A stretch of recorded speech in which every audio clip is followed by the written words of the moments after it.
We know of something like 183 unique conversations on tape. One of those is with the President of the United States. That's the 3-minute one involving the McDougal payment, AMI McDougal payment. There are 12 others, maybe 11 or 12 others, out of the 183, in which the President is discussed at any length by Cohen, mostly with reporters, all clearly corroborating what the President has said in detail on many of those tweets.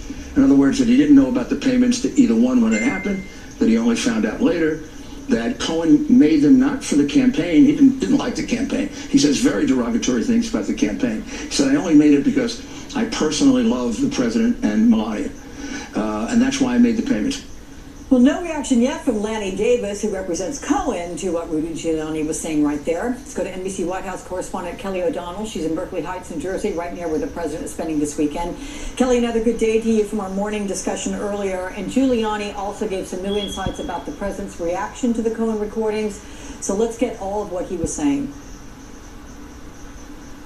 Good to be with you, Alex. So many times we've talked about these issues, and yet here we are again with new information, new details, things we did not expect, which is what makes this so compelling and at times confusing, trying to sort out what the story is between the now president and the man who was his longtime deal maker, secret keeper, personal lawyer, and fixer, Michael Cohen. The disintegration of that relationship has happened before our eyes in recent weeks. It wasn't so long ago that the president said that he didn't think there'd be any risk of Michael Cohen flipping or working against him. Giuliani said the same thing. Now very different. Today, Rudi Gulliani, the president's current lawyer, is talking about what the president's reaction has been to the events of Michael Cohen. And as we've been reporting, he is prepared to tell authorities that President Trump did know in advance about the Trump Tower meeting that involved a Russian lawyer and other Russian figures with his son Donald Trump Jr. back in June during the campaign. Here is how Rudi Giuliani is describing the president's state of mind after the Cohen developments. First of all, the president feels disappointed. I think the anger is over. We've assured him in a very strange way this is a very good development for us because we do have all these tapes, and these tapes are completely demonstrate the president did nothing wrong.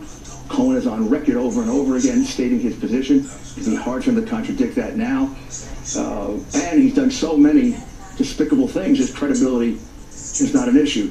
The joint defense agreement is in effect over because he's making it clear that he's going to try to hurt the president. We can't give him information, and he obviously isn't going to give us information. There was a time when the lawyers would share information that might be helpful to each side preparing during this long investigation. We know that, of course, Michael Cohen is under investigation by the Southern District of New York, separate from the Robert Mueller investigation, but still there's so much overlap. We had a very quiet Saturday from the president in terms of Twitter, but not so today, Alex. The president's been tweeting a lot, and one thing that really struck me is sort of a new tactic against Congress in his frustration over one of his core issues, immigration and the border wall that he wants so much. The president is threatening today, saying he would be prepared to shut down the government if Democrats do not support the border wall and the other package of immigration things he would like to see done. I'd be willing to shut down government if Democrats do not give us the votes for border security, which includes the wall, must get rid of lottery catch and release, etc. So the president hammering away at immigration, which of course, no surprise, is a big issue he is continuing to use as part of his midterm strategy to help Republicans in their effort to retain control of the Senate. Harder perhaps with the House, but that's his effort. It will also frustrate Republicans on Capitol Hill who do not want to see any kind of a government shutdown. They'd like to try to get all of the appropriations passed to keep things funded. So a divide there even within the GOP. Alex? Okay, Kelly O, thank you so much from Berkeley Heights, New Jersey for us. Well, joining me right now, Jay Newton Small, contributor for Time